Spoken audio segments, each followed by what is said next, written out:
fancy eating room. No, Jethro and Paul uses most of to play what you call pool. I don't see much sport in it myself. Well, what can you expect from a game that you play on the dining room table? You reckon I ought to set 8 places? Is it for sure Miss Flat and Miss Scruggs is a-coming? Well, we know that Lester's bringing his wife, but we don't know for sure about Earl. But you better set a place for Louise, just in case. Yes, ma'am. Where about you want Jethro's plate? Put him up at the end yonder there. When he goes to eating, I don't want the company in bruising range of his elbows.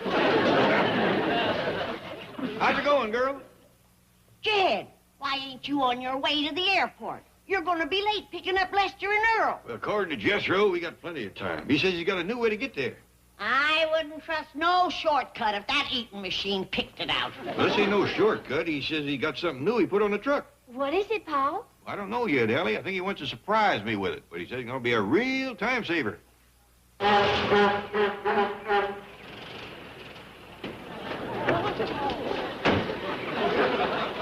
This here's a surprise I've been working on.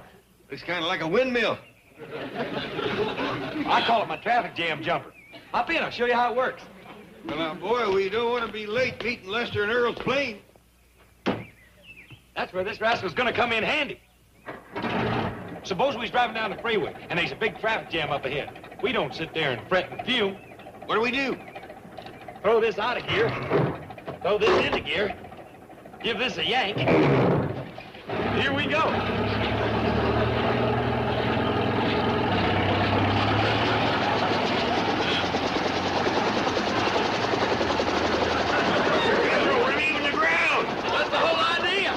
Fly right on over that traffic jam.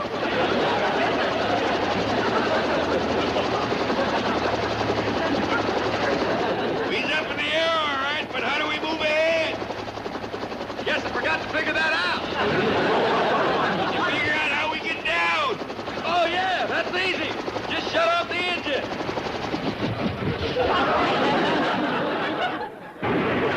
What do you suppose that was? We best go see. Well, other than that, what do you think of it? I'll tell you later. Right now, I got to get somebody out to that airport. Oh, Ralph, I haven't been able to find Mr. Drysdale. Will you tell him I have to rush out and do something for the climate, and I'll explain when I get back.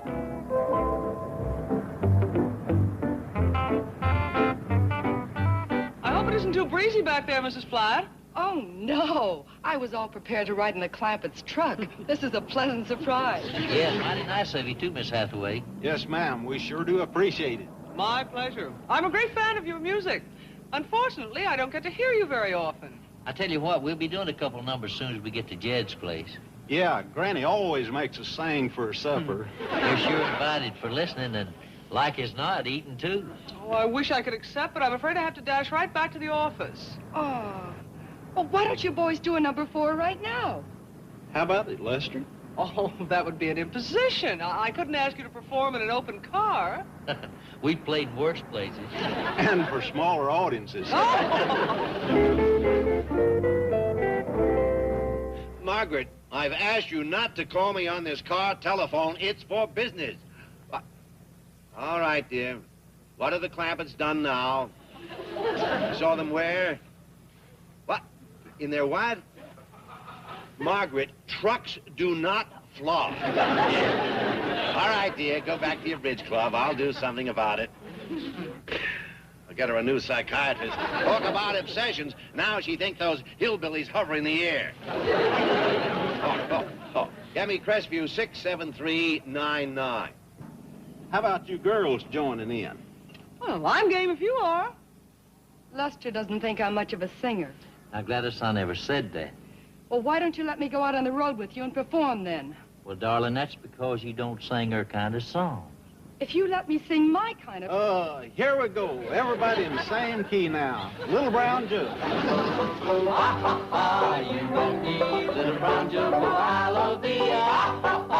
You and me, little brown jug, I love thee. What do you mean Miss Hathaway isn't there? I left her in charge. Well, ring her office again. Well, ring the secretarial pool. Isn't that Miss Hathaway coming towards us? I believe it is, sir. Well, there's a couple of fellas in the car. And another girl. They're singing. She's out on a date while my bank goes to pot. What? You bet I've got a message for her. She's fired.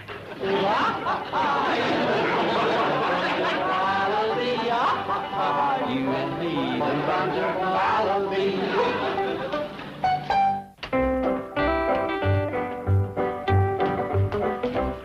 I'm sorry, Louise couldn't come along. Oh, so was she, Granny, but one of us had to stay and look after things, and she volunteered. Well, it was nice of her to let you have the cooking lesson. Another cooking lesson? Didn't she show you my letter? I told her that this time I was going to learn you city girls everything. From pickling pig's knuckles to making hogshead cheese. And he's going to start with butchering the hog. Oh, thank you for watching my desk, Miss Murray. Any messages? Just this one. You may return to the secretarial pool. I'll call. This says I'm discharged. Yes. Everybody's sorry to see you go. We started taking up a little collection for you. Oh. But surely this is some sort of... Oh, if this is somebody's idea of a joke, I don't... Oh, Miss Murray, will you... Well, if it isn't the playgirl of the Commerce Bank. Chief, what is the meaning of this? Well, let me see if I can translate it for you. Discharged. That means fired. Canned. Sacked. I need employees who are trustworthy and obedient. Wait in my office. Yes, sir. I don't need employees who skip out the minute my back is turned. Chief, if you're referring to my absence from the bank... I'm referring to you joyriding along Whittier Boulevard with that flashy blonde and those two Texas beer salesmen. You and me, little brown jug. Oh, what a double life you lead. Trim, prim Miss Hathaway in the office. And the minute my back is turned, it's Happy New Year. Oh, Mr. Drysdale, if I am to be turned out without a hearing? Without a hearing? Everybody along Whittier Boulevard gave you a hearing. You and those off-key butter and egg men. Before I leave, I think you should know that my passengers were Mr. and Mrs. Lester Flatt and Mr. Earl Scruggs, dear friends of Mr. J.D. Clampett, at whose request I picked them up at the airport. Goodbye. Come back to your desk. Can't you say a little joke? I don't consider it a joke to be humiliated in the eyes of my fellow employees. Why, they even took up a contribution for me. Oh, really? Well, let's see. 53 cents. I tell you what, if you stay, I'll make it an even buck. Your generosity is overwhelming. But if this is my reward for 10 years of faithful service, no, thank you. Now, wait. That's only the beginning. From now on, you don't have to work Sundays. And you can take a full 20 minutes for lunch every day. And no more working late. I promise you'll be out of here by 9 o'clock every night.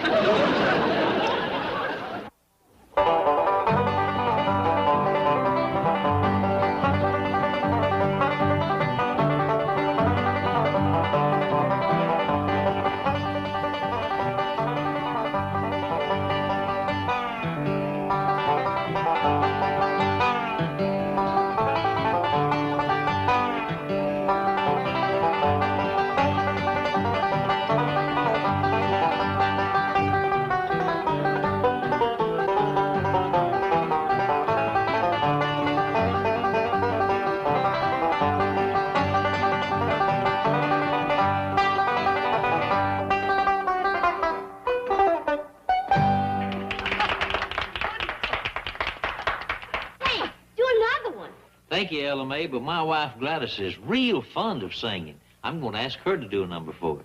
Oh, yeah. Oh, you don't want to hear me? Yes, please. But I'm not a performer. I'm not even prepared or anything. Oh, Come on. Well, all right. I'll try. What do you think I should do, boys?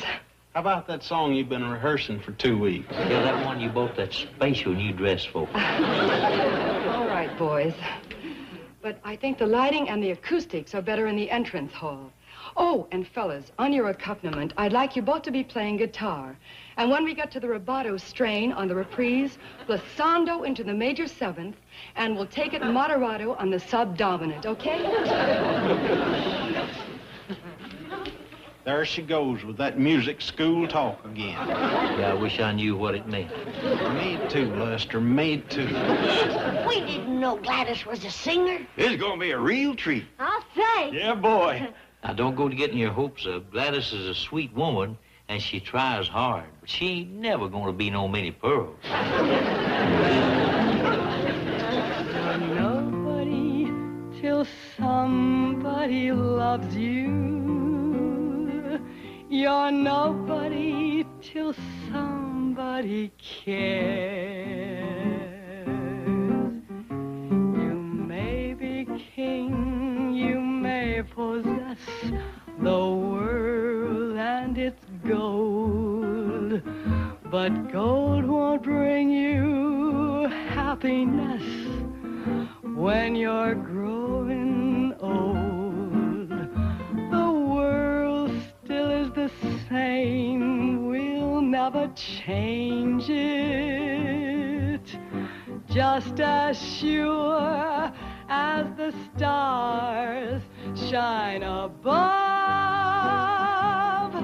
you are nobody till somebody loves you.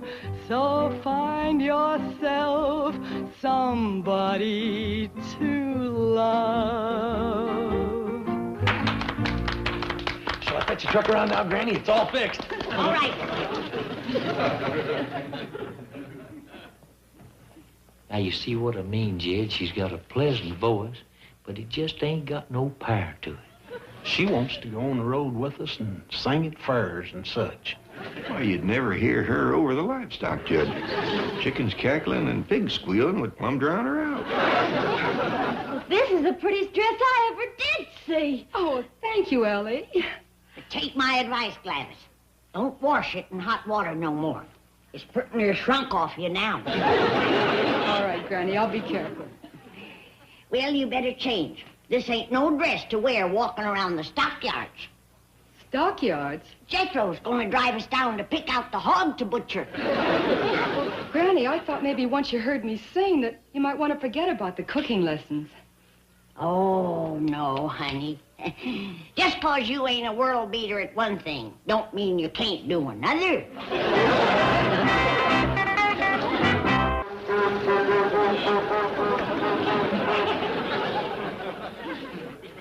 Hey, what have you done to the truck, Jed? Well, that's Jethro's doing. He ain't got enough to keep himself busy, so he's took up inventing. He calls that his traffic jam jumper. I got that moving ahead problem licked, Uncle Jed. Now I got rocket power. Jethro, Gladys has decided to stay here and let us go pick out the hog. Okay, let's go. What's all this stuff? Get in, I'll show you. Let's say we's going down the freeway. And all of a sudden, there's a big traffic jam up ahead. Well, we don't sit there and sweat and fume. What do we do? Watch. I throw this out of gear. Throw this into gear. Give this a yank. And here we go.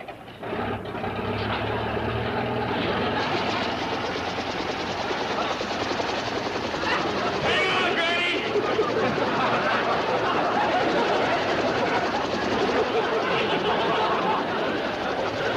Ain't that kind of dangerous, Jed? Could be, yes. Granny! Don't let him turn off the key! You what? Turn off the key! Okay!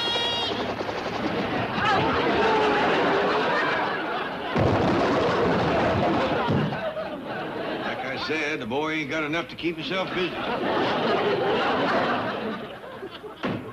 The next time you get me in that car, you'll get me. Granny, where are those pone sticks I just baked? Oh, I put them out back to cool. Oh, how did they taste? I don't know, honey. They were too hot. Hot. Come on, Gladys. Let's get to the pig knuckles. Oh, Granny, do I have to? I love Lester, and I want to please him. But I'm just no good at making these country dishes. Well, I could learn you to cook a city dish, like beaver casserole. Beaver casserole? That's a city dish? Specialty of the house in the hotel dining room in Bug Tussle. Well, actually, I don't want to take cooking lessons at all. What I want more than anything in life is to sing. You really got your heart set on it, ain't you? Yes, I have. I love it. All right. Take off your apron. Oh, thank you. I'll give you a singing lesson. Well, on second thought, every wife should know how to cook something for her husband.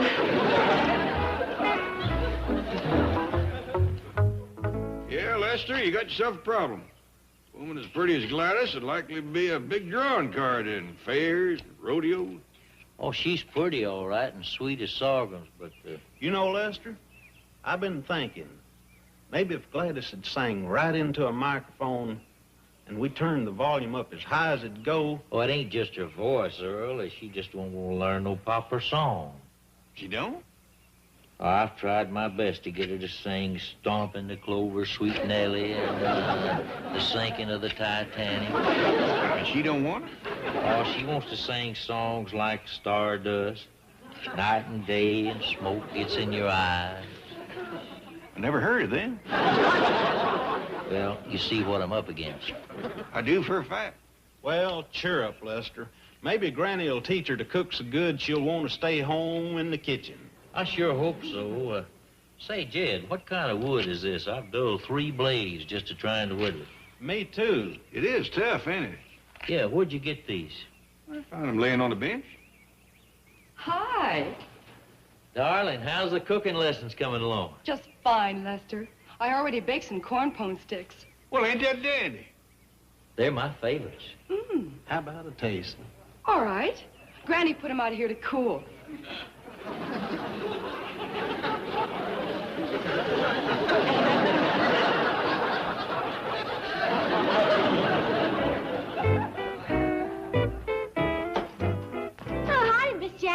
Say, Mr. Drysdale's been a-calling you from the bank. Let him call. Well, ain't you working there no more? I am happy to announce that I have terminated my affiliation with that penurious martinet. Oh, still at the bank, huh? Ellie, thanks to Mr. Flatt and Mr. Scruggs, I am about to become a balladeer, a troubadour, an interpreter of the true ethnic idiom. They got you a promotion, huh? That's funny. I can't find him.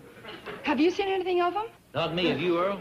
Me neither. I bet you the birds got him. And the squirrel. Oh, gee. It ain't safe to leave anything that good around outside. Too bad, Gladys. Don't you worry, Lester. I'll go right back and bake some just for you. Oh, Gladys, are you sure you wouldn't like to learn Stompin' the Clover, Sweet Nellie? Oh, no, Lester. That's not my kind of music. I like sophisticated songs. Well, then, how about the wreck of the old 97? Do it for her, fellas. Jed, we'd rather not do one of them sad songs. Would you rather eat one of them corn sticks? Greetings, all. Hi, Jane. Hey, Here you are, gentlemen. I am ready for my audition. Your husband has invited me to journey to Nashville and join them in interpreting the folk music of our land. Oh, well, isn't that sweet of my husband? He's never invited me to do that. Honey, like I said, it's because you can't do her kind of music. Who says I can't? Well, then it's because you don't want to. Who says I don't want to? Well, and, Here we go. The wreck of old 97. Let her go, Lester.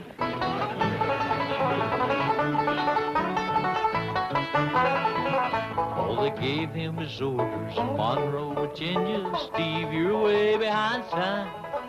It's not 38, but it's old 97. You must put her in Spencer on time. Sing one, Miss Jane. He turned around and said to his fireman, a shovel in a little more coal. And when we cross this big wide mountain, you can watch old 97 a roll.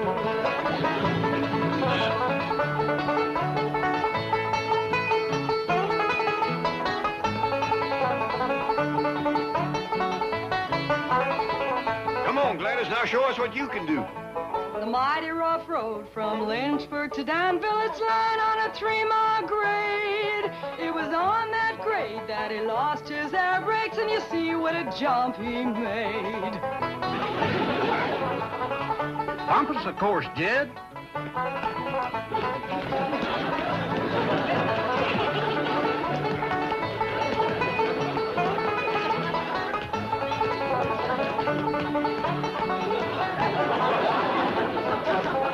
Going down grade, making 90 miles an hour, his whistle began to scream.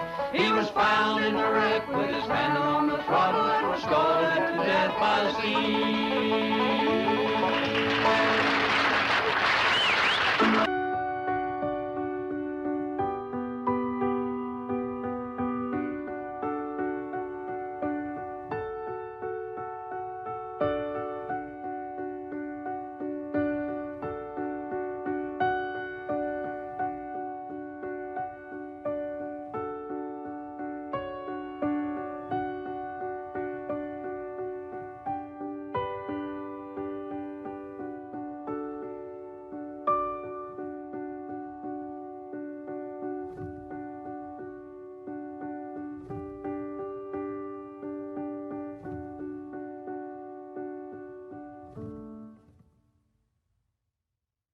Pad. The what?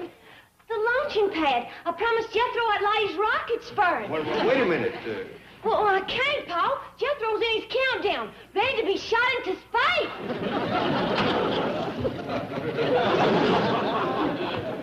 Where you going, Jed? I'm going out to get Jethro. Well, before you go, I got something to tell you. Well, Jack, Ray, this is kind of important. Now, so is this. Jethro has turned over a new leaf.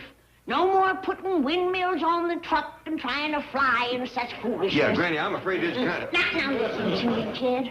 I don't often get a chance to speak good of Jethro. But he was up at the crack of dawn this morning plucking chickens for me. Yeah, well... He plucked 27 chickens.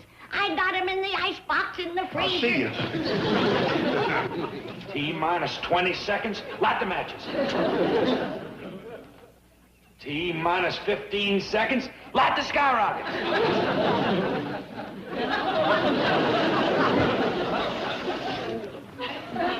T-minus 10 seconds and count. Jethro. Talk to you when I get back down, Uncle Jed. 8, 7. Well, how you gonna get back down? Glide on these wings. They work?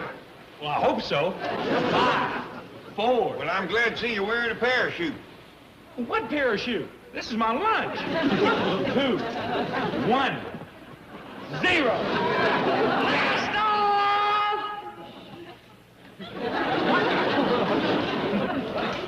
Doggone it, I must have had a power failure. Yeah, now, step down, boy. I want to talk to you. It took 27 chickens to make them wings. Yeah, I know. Ellie Mae, honey, take them matches back up to the house and help your granny. I want to have a talk with Jethro. Sit down, boy.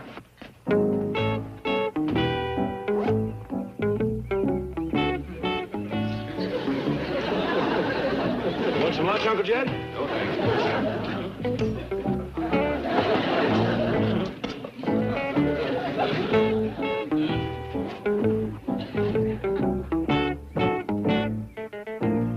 Thought you said you didn't want none.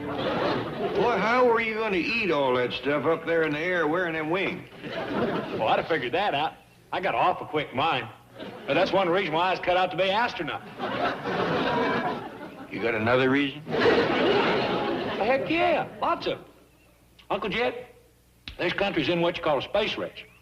And it's fellas like me that's going to win it. Well, ain't no finer reason than doing it for your country.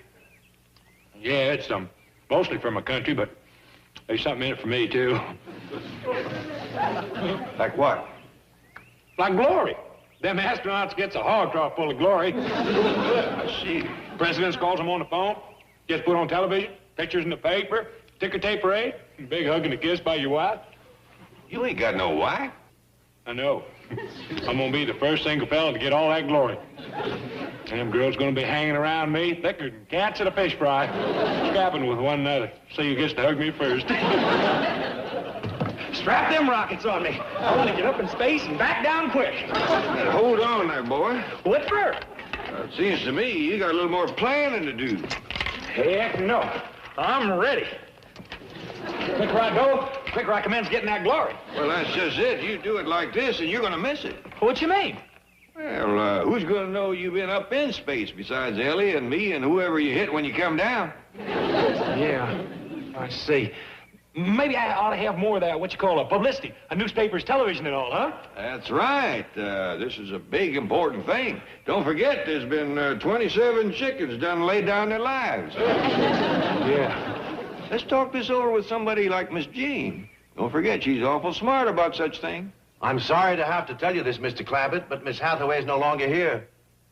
Yes, she quit, walked out, deserted me. Mr. Drysdale, you fired her. Out! Yes, Mr. Clabbett, it was a cruel blow to me. After all I've done for that girl, she left me high and dry. Is that a fact? Well, now, if there's anything we can do to help you, just let us know. Thank you, thank you. It means a lot to know that someone is still loyal to me. Meanwhile, I'll struggle on alone. Bye. Mr. Drysdale? Oh, listen, Miss Murray, get Miss Hathaway on the phone. Plead with her. Beg her, promise her anything, only get her to come back. I need her. She's my right arm. That's what I started to tell you. She just walked in. Oh? Came crawling back, did she? Not so fast. You think you can just walk in here and plunk yourself down at your old desk, eh? Well, I've got news for you. I might not take you back. I've got news for you. I'm not coming back. Huh? I simply dropped by to clean out my desk. Goodbye. Can't you tell when I'm joking? Where's your sense of humor?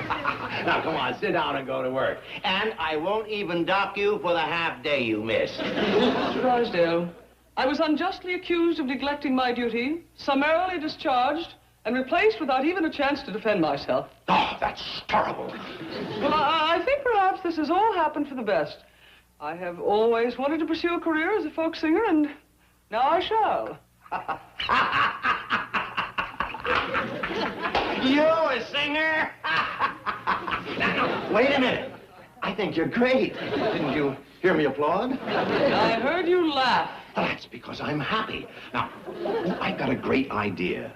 You can give folk singing concerts right here at the bank. Oh, really? Yes. Every Friday after work, we'll herd all the employees into the basement, and we won't let them go home until they listen to you sing. Wait. Miss Hathaway, if you'll stay, I'll give you a $5 raise effective immediately. I presume you mean $5 a month. No, I mean $5 a year. No, wait a minute, listen. That can add up. 50 years, that's $250. Yeah. Oh, Mr. Clabbett. Yes, I'm still very upset about Miss Hathaway. Well, cheer up. I got good news. Ellie Mae is coming down as secretary for you. Ellie Mae? Well, I'm not sure she can handle it. Don't worry. If she can't, Granny will pitch in with her. Bye. Miss Hathaway, wait! I'll make that raise $750 a year. Well, Miss Jean, come in. Thank you, Mr. Clabbett. I see you toting the guitar. Yes, I am no longer working at the Commerce Bank. Yeah, Mr. Drysdale told me about that. He's right upset with you. He's upset with me. All right. Well, I should like to say that Mr.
no, not at all.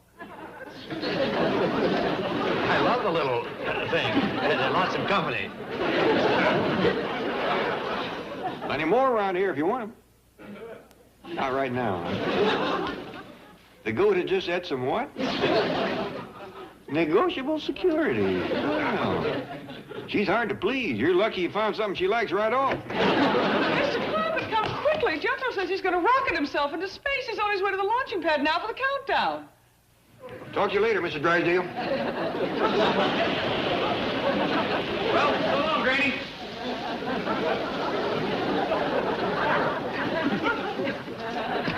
T-minus 10 seconds and count. What are you doing on my table? 8, 7, 6, Get on 5, 4, 3, 2, 1, 0. Blast off!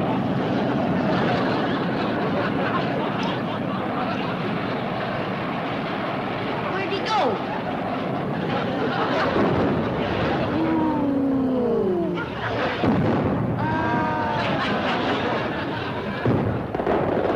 Ain't that pretty? I wish it was night. I think the boy's headed back, Granny. Yeah, he'll be here in plenty of time for supper.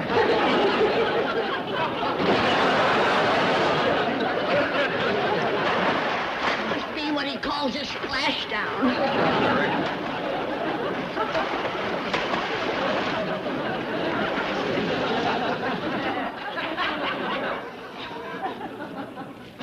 How you feel, boy? Miserable! That just ruined my lunch!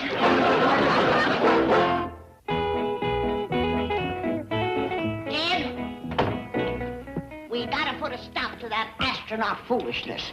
Look how them rockets scorch Jethro's paint. Well, Miss Jane is fixing to get him off on another track, Granny. The boy's just looking for a quick way to glory. Well, if he ever comes down and misses that water, he's found it. Where's Jethro? Out drying off by my kittle fire. He'll be in directly. Miss Jane, how would you like to stay and take supper with us? We're going to have stewed chicken. He's gonna have chicken soup, and not much of that. How come? While he was drying, old Gobblejaw's done some snacking. Well, I reckon flapping them wings around up there must have given him an appetite. I can't believe that Jethro would actually rocket himself into the air and expect to fly. That's all he can think about anymore. Ain't nothing in his head but space. You can say that again. Well, I didn't mean for it to come out the way it did. What I meant was the boy... I believe I let it stand.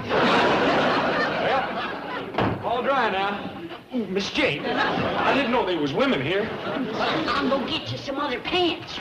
Meanwhile, Jethro, let me urge you again to take up the guitar and... Well, forget it, Miss Jane. My next trip, I ain't taking up nothing but a parachute. Uncle Jed, I was so busy up there, I didn't even have a chance to eat. How about that next trip? We don't want you making it. Oh, I got to, Uncle Jed. I sure didn't get no glory out of this one. Well, I think Miss Jean has got an idea for you that beats astronauting. Yes, Jethro, I have hopes of your becoming a folk singer. A folk singer? They get a heap of glory. Yes, picture yourself performing on the stage, appearing on television, in nightclubs, making records, the idol of thousands of fans. Mostly girls. Really? You're a star. All right, I'll be one. Yes, well, of course, first there is the little matter of... Look who's here. Howdy, Mr. Drysdale. Howdy. Hello, Miss Hathaway. Hey, I'm gonna be a star. Yeah, the boy's going on television and everything. Jethro? Hey, Granny, give me my pants. Oh,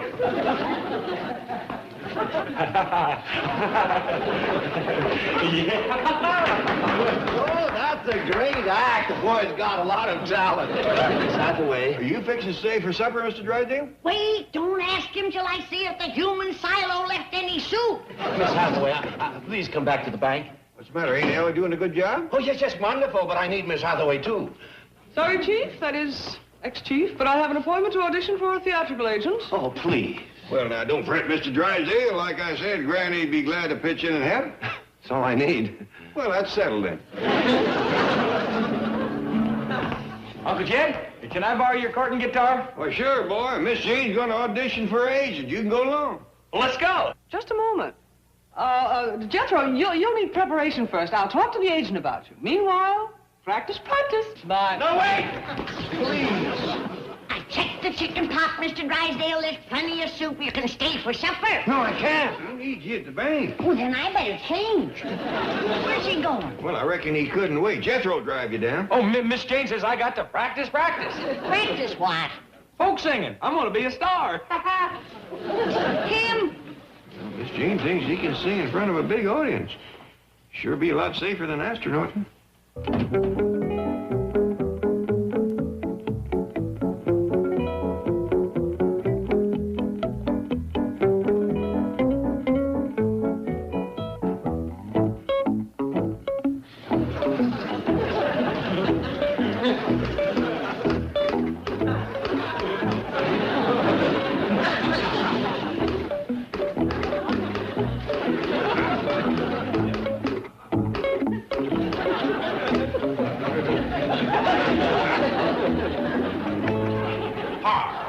Sorry to keep you waiting. Everything's in a mess since Miss Hathaway left. So I see. Just can't find a replacement. Where have you been looking? Gilbert, you have a reputation for hiring cheap help. But isn't that overdoing it? Oh, that's Bessie. She belongs to... Now, come into my office and I'll explain everything while you sign the contract. No, thanks. If she typed it, I don't even want to read it. I'm going to start doing business with John Cushing. At least he hires high school kids. Ellie Mae! Ellie Mae, that goat eats security. I told you to get her out of here. Well, I did, Mr. Drysdale. I put her down in a vault, and now she's sick from eating too much money.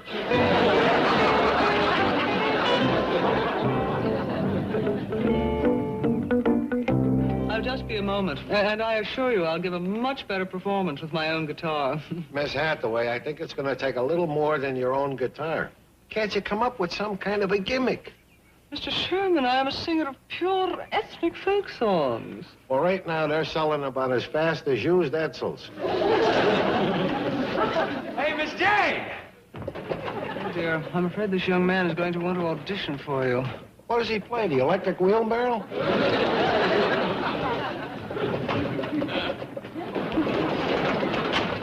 Wait till you hear this rascal, Miss Jane. Oh, Jethro Bodine, Kingsley Sherman. Oh, howdy. Hi. Where'd you get that? I made it myself. Kept busting the strings on my Uncle Jed's guitar, so I invented it. I call it the Bodine-phone. What does it sound like? Don't know. Ain't plugged it in yet. Come on inside and we'll try it out. You wait right here. I'll get my guitar and we'll return to your office. Are you kidding? This may be just a gimmick we're looking for. You can't be serious. Listen, the #1 record today is a guy playing an electrified garden rake while his wife sings with her head in a rain barrel. I got it. Why don't you two work together? Teams are very hot right now. There's Sonny and Cher, Horace and Mabel, Mommy and Dad. Those are the ones with the garden rake hit. Maybe you heard of it. Claire de Lune. Mr. Sherman, I refuse to be a part of any such travesty on music. Well, if your style of singing ever comes back, I'll get in touch with you at the bank. All set, Mr. Sherman. Got her plugged in. Okay, kid, let's hear it. Oh, my darling. Oh, my darling.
want a fine big truck for this little square touchdown thing? Uncle Jed, this here is a $7,000 imported sports car. How much I give you to boot? Don't give me nothing. I owe them $7,000. With the truck? Well, heck no, I forgot. With the truck, I owe them $7,025. Jethro, you take this thing back where you got it and fetch home the truck. Oh, Uncle Jed, girls don't go for that truck. But with this baby, I can get me some action. You get out to the woodshed. I'll give you some action. Get out. Granny, I need some swinging action. I want to be where things are jumping. Don't you worry. I'll be swinging and you'll be jumping. Now get Boy, you better get underway before you and the truck both gets hauled away. Oh, gee, y'all treat me like I'm a kid. I'm a graduate of the 6th grade.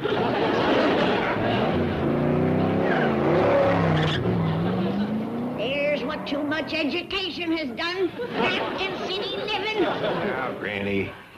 What he needs is work. Work and more work. Chores from sunup till sundown. That'll keep his mind off the girls.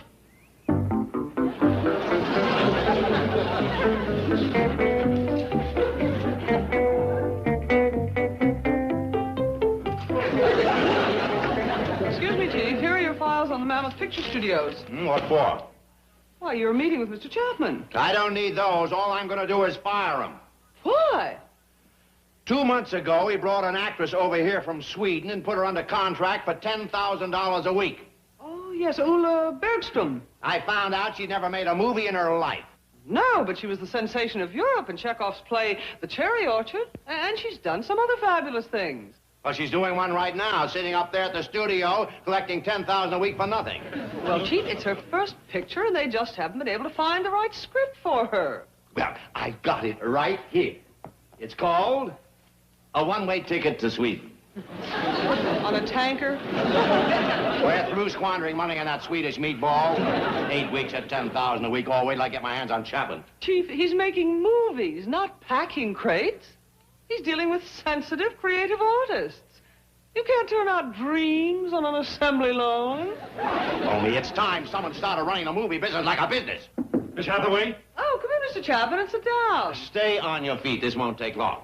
Now, I understand you've had trouble finding something for your Swedish star to do. That's right. Well, I've come up with something that's perfect. It has travel, adventure. Sounds like just a ticket. Exactly. Now, No, wait. You can tell her about it yourself. I brought her along.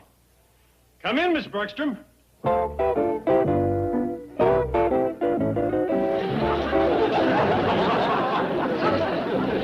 Ulla Bergstrom, Miss Hathaway. How do you do? And here's the real boss of the studio, our banker, Mr. Milburn Drysdale. Mr. Drysdale, it's a great pleasure. I've heard such wonderful things about you. Mr. Drysdale has an idea for you. You have? Forget it. It's terrible. But don't you worry. We'll have something just right for you, no matter how long it takes. Mr. Chapman is about ready to send me back to Sweden. What? 8 weeks at $10,000 a week.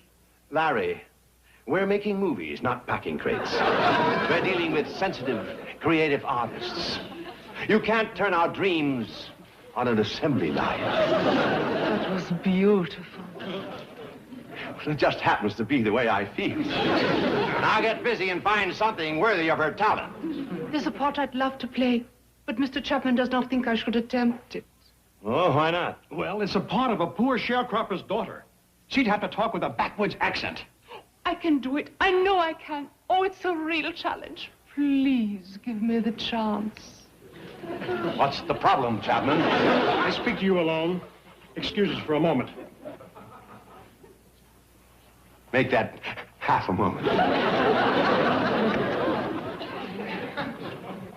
Mr. Drysdale, she's from the European School of Realism. She wants to go to the backwoods to learn the authentic accent and mannerisms before we start the picture. So that could take another 3 months. And at $10,000 a week. Think it over. Chief, I couldn't help it over here. May I offer a possible solution? There isn't any. But there is. Miss Bergstrom could stay with the Clampetts and learn the backwoods accent and mannerisms while she's filming the picture. Yeah. Remind me to talk to you later about a raise. Well, I've solved the problem. You have? Yes, I figured out a way you can play the part without delaying the picture one day. Oh. You're a genius. Oh, no, I'm not. Oh, yes, you are. No, I'm not. But you are. No. Milburn, you really are. Let her talk me into it.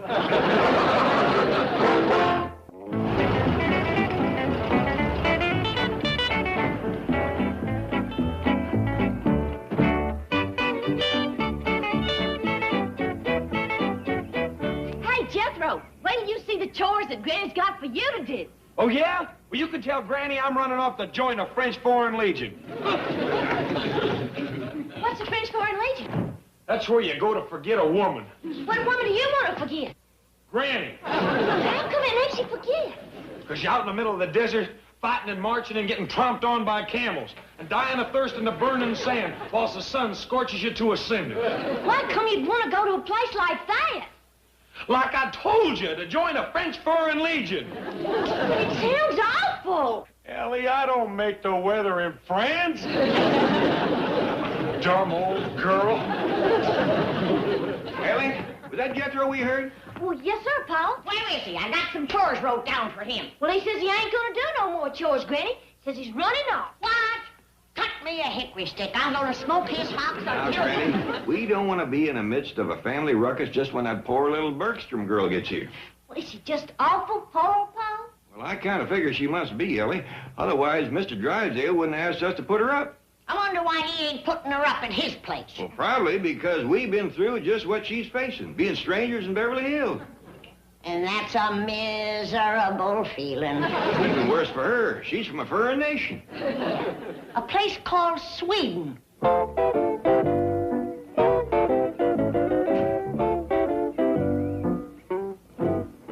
This is how backwoods people live in your country. Well, no, the Clampetts happened to strike oil. But they haven't lost the speech and mannerisms of the hills. And here I can learn to play the part of a sharecropper's daughter. Yes, all you have to do is watch Ellie Mae. Mr. Drysdale, how long do you think I'll be staying here? Just long enough to pick up their way of speaking. Did you bring your tape recorder? It's in my... Hey, doggy. This must be the little Bergstrom girl. I wouldn't call her little, but she's pretty as a mess of hog jowls. Welcome as a new catalog. Miss Ula Bergstrom. This is Granny and Mr. Clampett. Howdy. Oh, and Ellie Mae. Oh, howdy. My, you sure are a tall drink of water. Where's Jethro? Oh, he's packing up to run away from home. Here's Elmer. You can have him wash shoes here. Come in. I got a mess of grits and sow belly on the stove. Mr. Drysdale, I've decided to think this over some more. Wait, you want the part, don't you? You know I do, but... Don't worry. You'll love the Clampetts. They're wonderful people. You can trust me. I'm a genius. Now, she'll be staying in with you, Ellie. Make sure that there's no critters in her bed. Yes, boy. You know, Mr. Clampett, I didn't get to tell you much about Miss Bergstrom on the phone. Well, now, you just leave the getting acquainted to us, Mr. Drysdale. I reckon we know how to make her feel at home, huh, Granny? We've bedded down a passel of strangers in our day. Ain't had no complaints yet. I know, but Now, you get back to the bank and stop worrying about Miss Bergstrom. We'll treat her so many ways, she's bound to like one of them. Are you hungry? I'm not actually. I'd like to freshen up a bit.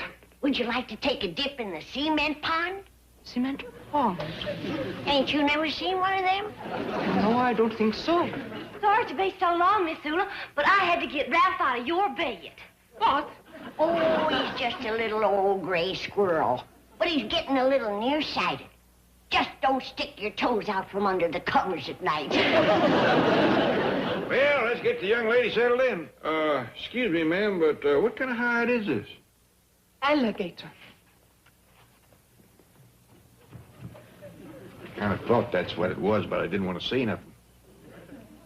That's gator, all right. That doggies, I'd have to be awful hard up to tote a suitcase made out of gator skin. Everything she has is made out of it, even her shoes. That Sweden must be crawling with them varmints. She's had a hard life, Jed. My doggies, it'll be a pleasure to see her face when she ties into her first possum.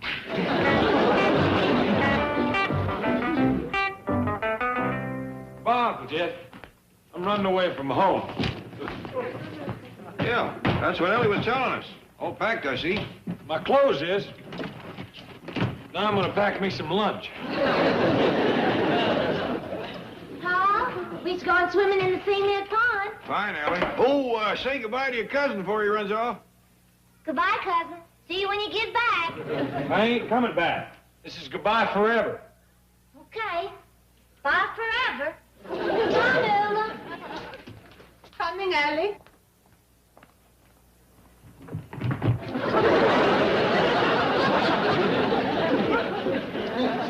Jed? Who was that? Oh, ain't you met her? That's the girl that's moving in with us. Moving in? That's right. Here? That's right. Into this house? Yeah! What's all this nonsense about you running away from home? Not me, Granny. No, ma'am. No, never. Well, that's better. Now, do you want to get out to the cement pond and saw me some firewood? Yes, ma'am, that's what I want to do. Right now, I sure do. You bet. Yes, See that, Jed? One look at this hickory persuader, and he changed his mind. All he needed was one good look.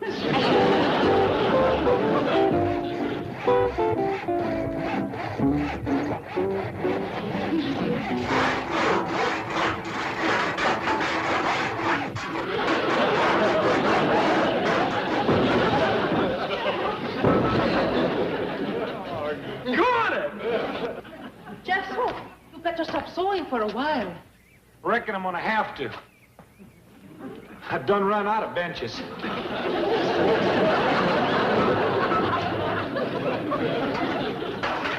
I've run out of saws, too.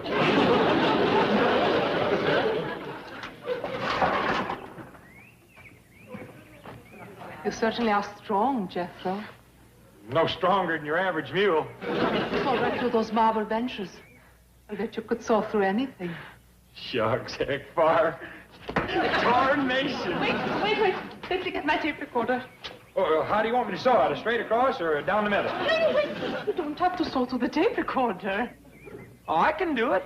I'm sure you can. I can see you're very strong. You know something? Smarter than I am strong. Are you? Yes, ma'am. I'll cipher something for you. Let's see. Let's go for a swim, shall we? Okay.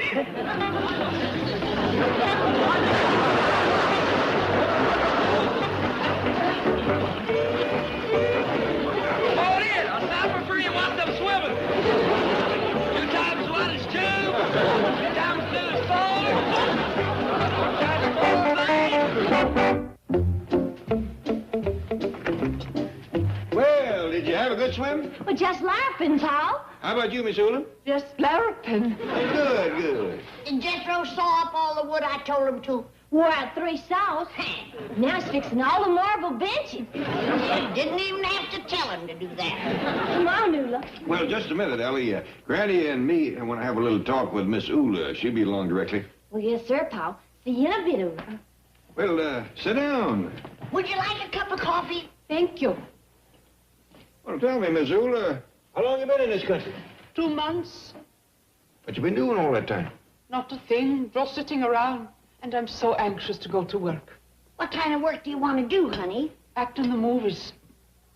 You want to be a movie star? Well, I hope to be. That's why I came to Hollywood.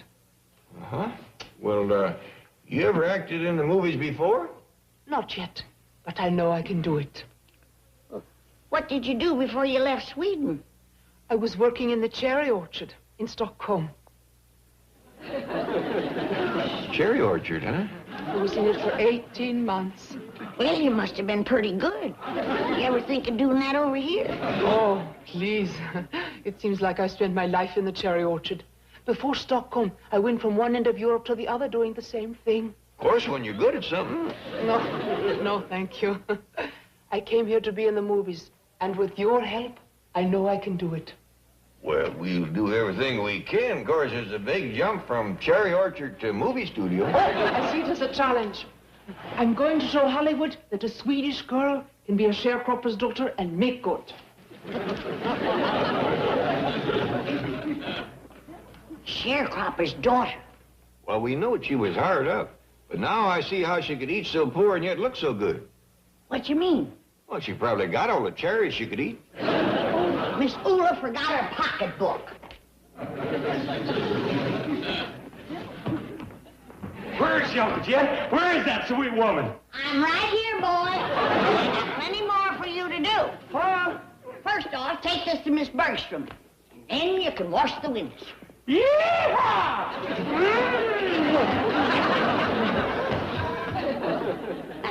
You see how happy and contented he is when he has lots of chores to do? I never seen him so happy to wash the windows. And after that, I'm going to have him sharpen all of my kitchen knives. Granny, I got a notion. What you mean? I'm going to call up Mr. Chapman over to my movie studio and ask him to drop over and take a look at Miss Ula. You mean you think? I grant you it's 1,000,000 to 1 chance, but stranger things have happened.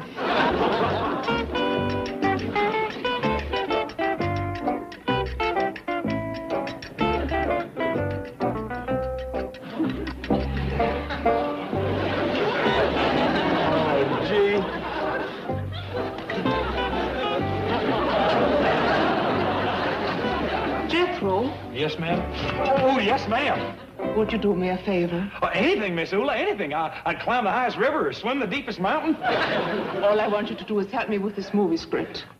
Well, yeah, what do you want me to do? Produce it or direct it? No. I just want you to read this line for me. It's right here. Okay. I have got a powerful hankering for you, mister. Can't you read? Yes. Now say the line without reading it. Okay. I have got a powerful hankering for you, mister. Just a moment. Let me get my tape recorder. He's had time to sharpen 24 knives and a barn full of tools by now. I have got a powerful hankering for you, mister. Say it again. I got a powerful hankering for you, mister. I told Jed that boy didn't know what sex he was opposite. Hey, boy, how you doing with Granny's knives, did you? Uh-oh. Looks like you wasn't paying attention. Oh, yes, I was. I never took my eyes off of her. Well, I can't say as I blame you. But you better get down to the hardware store, quick. Oh, yes, sir.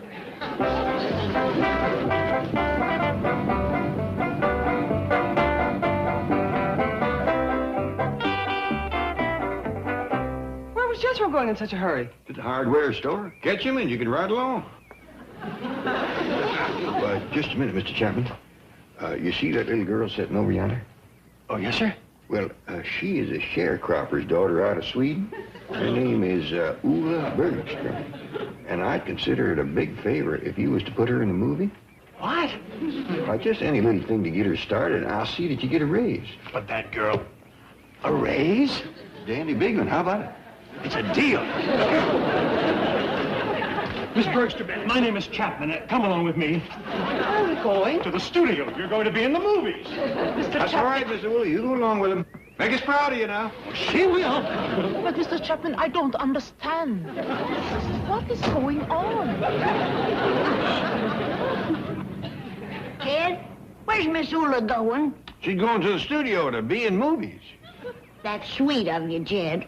I hope she gets to be a star. Me too, Granny, but just in case, let's plant us a cherry orchard out back.